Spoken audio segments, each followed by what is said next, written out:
time for another LA Kings fan feedback show. On this episode, we talk about the position battles going on the Kings blue line, the preseason win over Vegas, early thoughts on Pierre-Luc Dubois, and more on this edition of Locked On LA Kings. You are Locked On Kings, your daily podcast on the Los Angeles Kings, part of the Locked On Podcast Network, your team every day.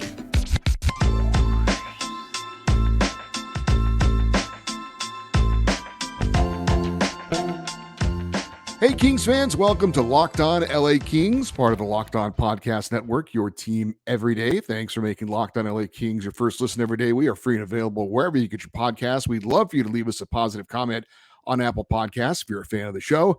And we're also on YouTube. Please like and subscribe if you're enjoying this content. I'm Eddie Garcia, your host of Locked On LA Kings. I've worked in sports media for the past 30 years. 20 plus years at the Fox Sports Radio Network. I'm also co-host of the Puck Podcast. It's a weekly NHL review show that's been putting out content for the past 17 years. And of course, a passionate LA Kings fan for 30 years. The LA Kings play Saturday night, 7 p.m. Pacific time in San Jose against the Sharks. Catch every moment of the game and the hometown broadcast on SiriusXM on the SXM app. Search LA Kings. It is time for our weekly LA Kings fan feedback show. Your comments and questions about anything and everything going on with the LA Kings. And let's get right into it. And we start with the emails. And our first email comes from Mort, and he is in Oregon. And he says, everydayer and grateful for all you do to bring us content on our Kings. Very excited to have football back and in no time hockey as well. Like you and most pundits believe the Kings are going to have a great season. In my opinion, the Pacific Division is now the best in the league. And our Kings will be right there vying for a division crown with Vegas, Edmonton, and maybe even Seattle. Vegas's bottom six is not as deep as it was during their cup run, and defensively, Edmonton has some real holes. That being said, both those rivals and the Kings, with the addition of Pierre Dubois at center, are very deep and talented. I believe the Kings' decor stacks up with Vegas's talented group, and both bring more to the table than Edmonton. Unlike those two, however, we all know about the Kings' exciting young group, who I think are going to take a next step we've all been waiting for, hopefully. Not an elite all-star contribution just yet, but a solid, accountable presence. Last year, the Kings averaged 3.34 goals per game. I see that number going up. Last year, the Kings gave up 3.10 goals per game, and despite not having an exceptional netminder, I see that number being more or less the same, given the quality of our D. Pencil the Kings in for 52 to 55 wins and over 100 points. Thanks again, and all the best. Go Kings, go. That is Mort in Oregon, expecting a big year from the LA Kings. I certainly hope your predictions are correct, Mort. I will say this about the Pacific Division. It's come a long way. It was certainly considered not long ago to be one of the lesser divisions of the four divisions in the NHL. I think it's much more underrated than it should be, even by some. Maybe it's a bit of an East Coast bias. I think the Pacific Division has a real shot to get 5 teams out of the 8 in the playoffs out of the Western Conference this year. 4 for sure, I think. Vegas, Edmonton, LA, and I think Seattle's a playoff team as well. Maybe Vancouver, maybe Calgary. I think the Central is a bit down. I think there's still 3 clear solid teams there, and Colorado, Dallas, and Minnesota. And then after that, you got, Nashville, Winnipeg. They're not bad teams, but like I said, I would not be shocked if the Pacific got 5 teams in. That being said, is it the best division in hockey? I think the Metropolitan Division is really good. You've got New Jersey, Carolina, the New York Rangers, and I think Pittsburgh's going to be improved this year and be back in the playoffs. They probably should have been in the playoffs again.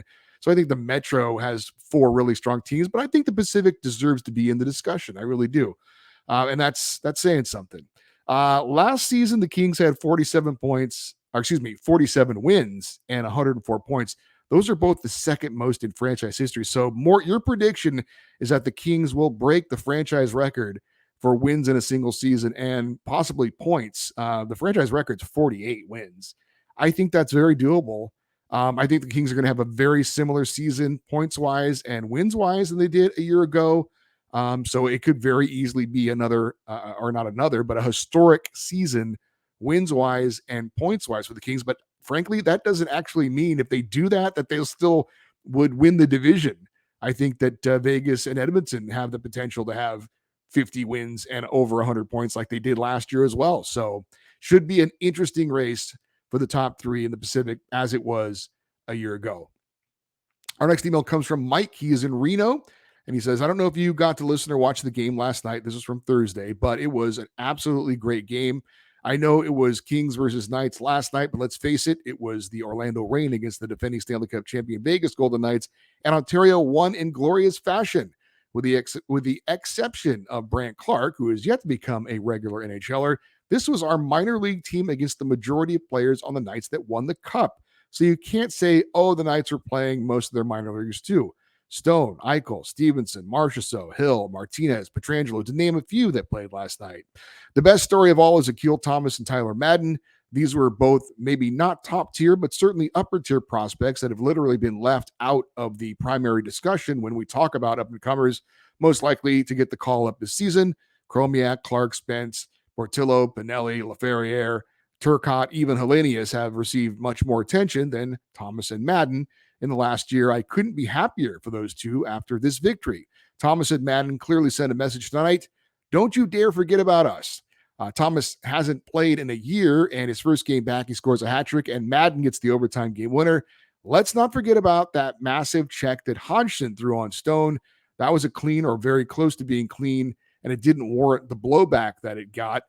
Yeah, it's preseason, but how do some of these fringe players get noticed unless they're allowed to play at their full capacity to get the attention of the coaches and GMs? I hope current Kings vets are blowing up these young guys' phones with tons of praise because they just knocked off the Stanley Cup champs. I don't care if it was preseason. This game has to be given a ton of these players some real confidence that they can hold their own against some of the top players in the NHL. And again, that was a very excited email from Mike in Reno. And I got to tell you, Mike, I'm with you. Yeah, I saw the game. And when it started off, I was like, oh boy, it's the Kings JV against the defending Stanley Cup champs. But the way the Kings battled, the way they came back. And yeah, look, Ail Thomas, we haven't talked much about him because he hasn't been able to stay healthy and really do anything. If he can stay healthy and put up numbers, then yes, he's definitely in the discussion for being a player that the Kings, if they needed to, could turn to call up. Tyler Madden is in the same boat as well. We've talked more about some of the other names you mentioned, like Laferriere and Pinelli, because they've been playing in the rookie tournament and have really stood out. This is the first time we've gotten a chance to see Ail Thomas and Tyler Madden play in preseason games. That was their first preseason game of the year. So that's probably why, at least on our show, we've talked a little bit more about them. Plus, there's always a little bit more of a focus on some of the younger type guys. And Ail Thomas and Tyler Madden have been a little bit overlooked, but you're right. We should still keep them in mind, especially if they're going to have performances like they did in that big preseason win over Vegas. As far as the hit by Hodgson on Mark Stone, I really see both sides of this. I actually thought it was a clean hit, but I totally get Vegas's response. I mean, let's be fair and flip the script, right? If there was some no-name guy on the Vegas Golden Knights who blew up Anze Kopitar, even if it was clean, we'd be losing our minds over it. We wouldn't like it one bit. So I totally get why a big hit on the other team's captain in what is essentially a meaningless preseason game drew the response that it did. That being said, I totally agree with your point as well. Because I said, I can see both sides of it. You're a young player. You want to impress your coaching staff. You want to make a statement in the game. And who knows, maybe that big hit did kind of turn things around as far as the momentum. Vegas was up 2-0 at that point. So I get why Hodgson wanted to get his name out there. And he did it with, I thought, a big clean hit. So I totally see both sides of it. I thought the hit was clean, but I also understand it's preseason. That's our captain. I get both sides of it. I really, really do. Our next email comes from Evan. He is in Austin, Texas. And he says, on the Puck podcast, you recently said that Jonas Korpisalo was an upgrade for Ottawa over Cam Talbot. So now after a few preseason games, do you think the Kings should have spent the money to keep Korpisalo? I personally think Korpisalo was pretty good, but I would have gone with the lower cap hit on Talbot.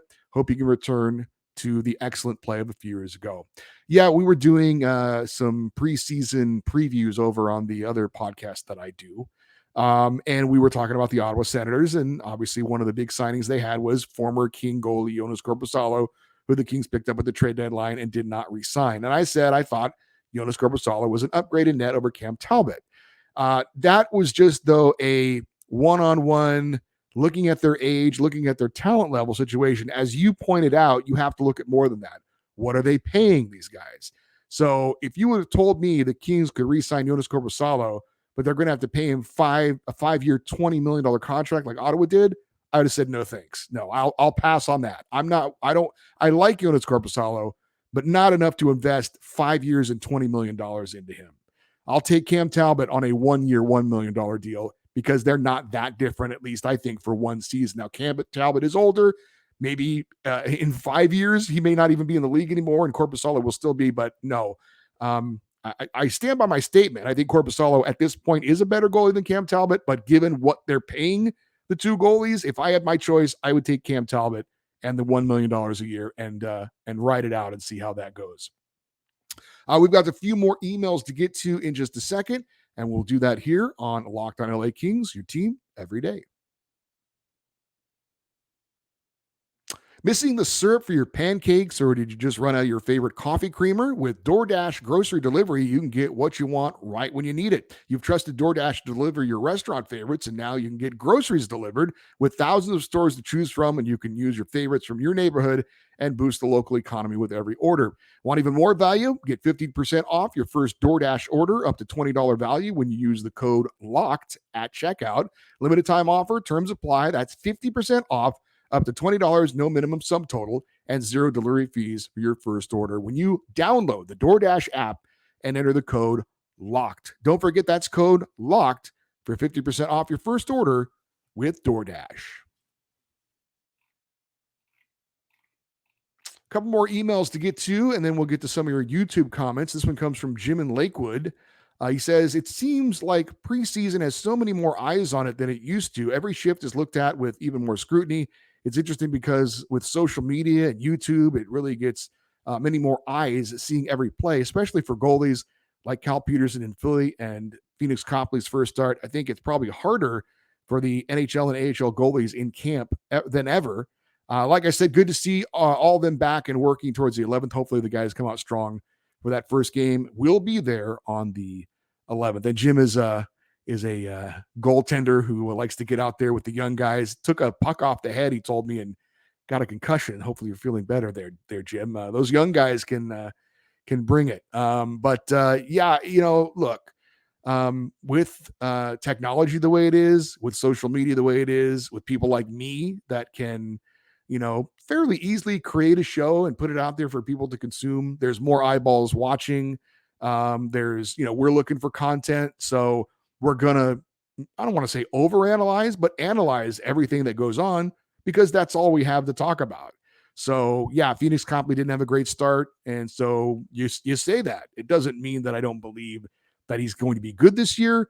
But yes, there's some more eyes. There's certainly more chatter out there than ever before when you've got social media and things like that. Our last email comes from Everyday RJ. He's in Long Beach. Says, thanks for giving me a shout out on last week's show when you were talking about Pierre-Luc starting as a third line center. I had previously sent you an email asking for clarification on whether he would get the second line center job, as everyone seemed to be assume, or the third line center. I didn't predict which line he would center, but thanks for mentioning my email. Anyway, to clarify, I've got nothing against Pierre-Luc, and I'm actually excited about the Kings acquiring him, but I do think minutes and roles on a team should be earned at least to some degree, and I'm glad to see Coach Todd thinks the same thing. I'm also glad that Dano isn't getting kicked to the curb. He's been a great acquisition for the Kings, and I don't want to see his role diminished just because the team has a shiny new toy. I do think the Kings want to roll out 3 strong lines, and the minutes difference will probably not be very big between the first line, second line, and third lines. I also think the line combinations will be changed several times over the first few weeks of the season, and we'll have to wait and see where everyone ends up. The first 15 to 20 games of the season, usually a pretty good time to see where everyone fits in.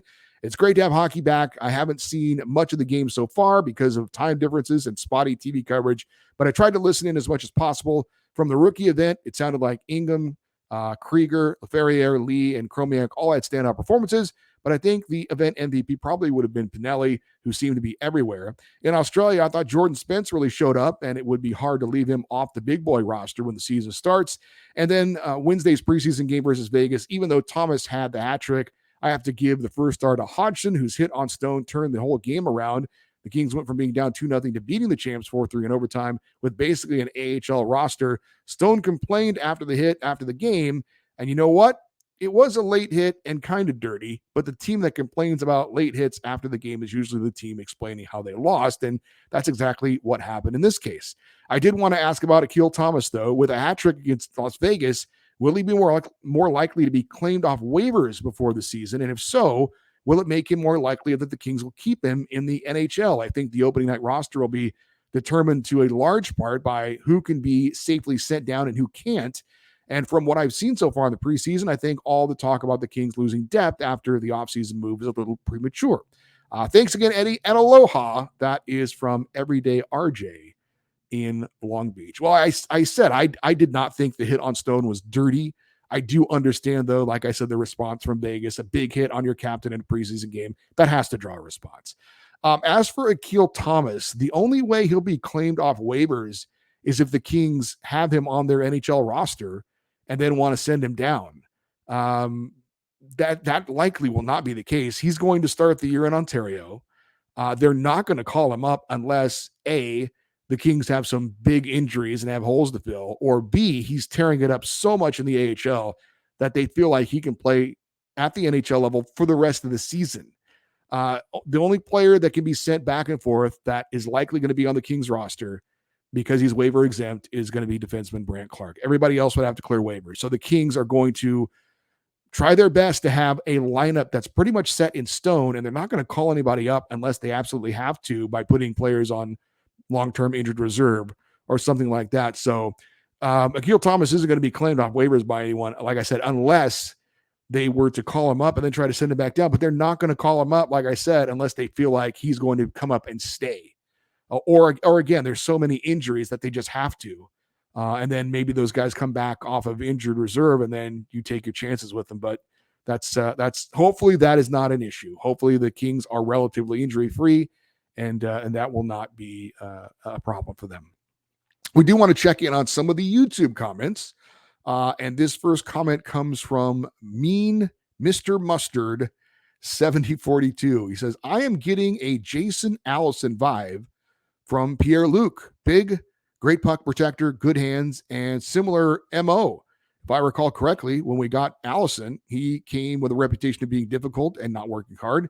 If Pierre-Luc is anywhere near the player Allison was, I would say our future is bright. Crossing fingers, given Allison's success with Deadmarsh and Palvey, maybe pairing Pierre-Luc with Grundstrom and Fiala wouldn't be a bad idea. I would love to see that if Kaliyev doesn't pan out. And again, that was from Mean Mr. Mustard 742.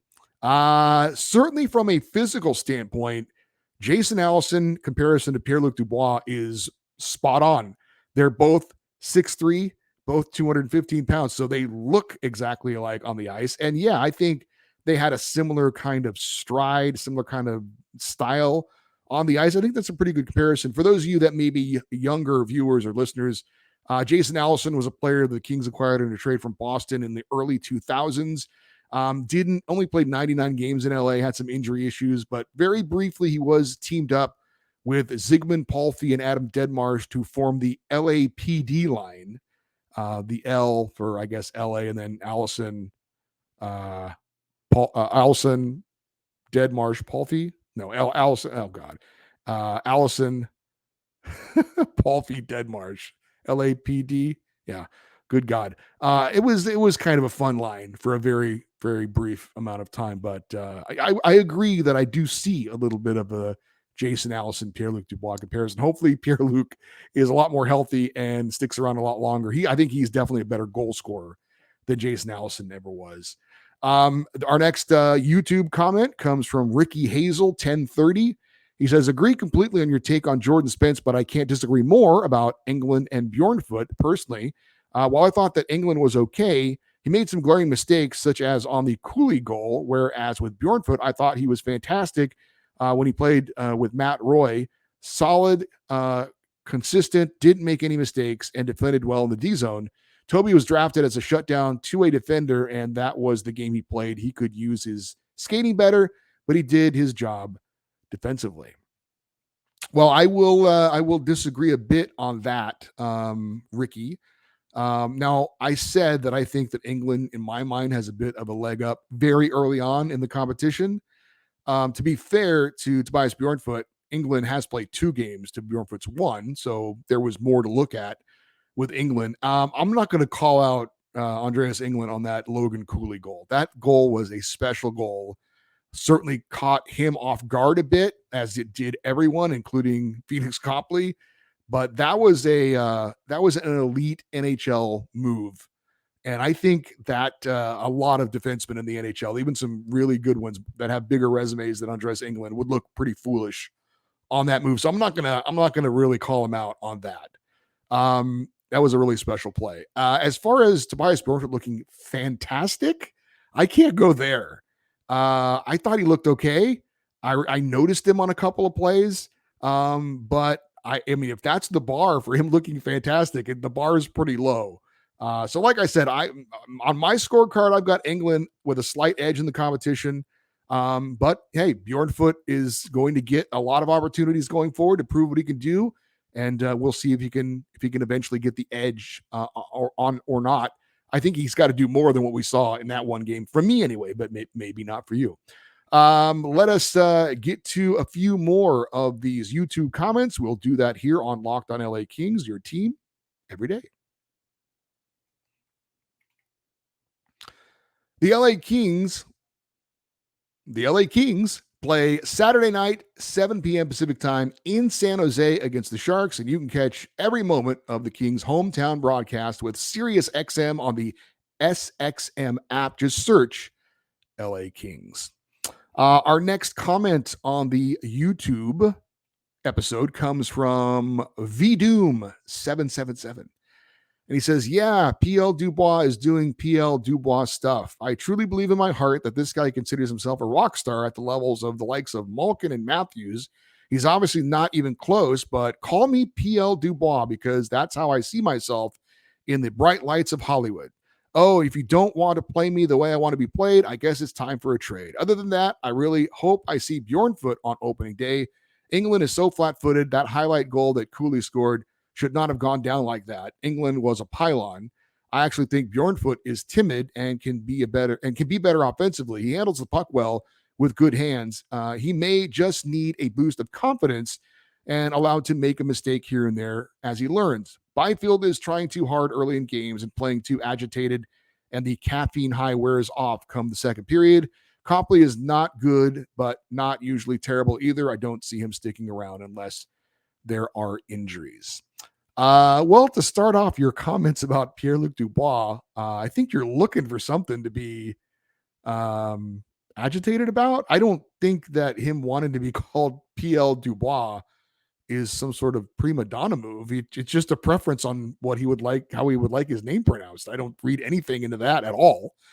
As for more of the Bjornfot discussion, I agree. I think he's definitely a better skater than England. I think he's got better hands. I think he's got better potential to be a puck mover, although that's really not what they're going to call on him to do if he plays on that third pairing with a Clarke or a Spence. He just needs to be solid defensively. But as has been called out by head coach Todd McClellan, he just needs to be more active and more noticeable, and we'll see if that happens or not. He certainly has a lot to prove, and I think he's going to be given the opportunity. As for Phoenix Copley, it was just one game. He didn't have a good game over in Australia in game 1, but he had a solid season last year, and he's going to be the Kings' number 2 goalie this year, at least, if not share that number 1 job with Cam Talbot, in my opinion. Couple more comments, and we had a couple of comments about the Jordan Spence, Brandt Clarke competition. The first comment came from Ken Cook, 4956. He says, hey, Eddie, saw the interview where Spence was asked about playing on his offside left defense. He said that he has done it in the past and is comfortable with it. Good question for the Kings coaching staff would be regarding Spence playing on his offside. Would that be something that they would have Spence and Clarke on the third pairing together? And Frank Pareda 1106 also said, I'd work both Spence and Clarke out on the left side a ton in the preseason, see how it shakes out. Alec Martinez was great playing on his offside. Definitely worth a try. I believe these two both need a regular role. Both have tons of potential. So I think we saw with Sean Durzi last year with the Kings are willing to play a guy on his offside if they have to, but I don't think they want to. I think they want 3 left shots on the left side, 3 right shots on the right side. That's part of the reason why they went out and got Vladislav Gavrikov.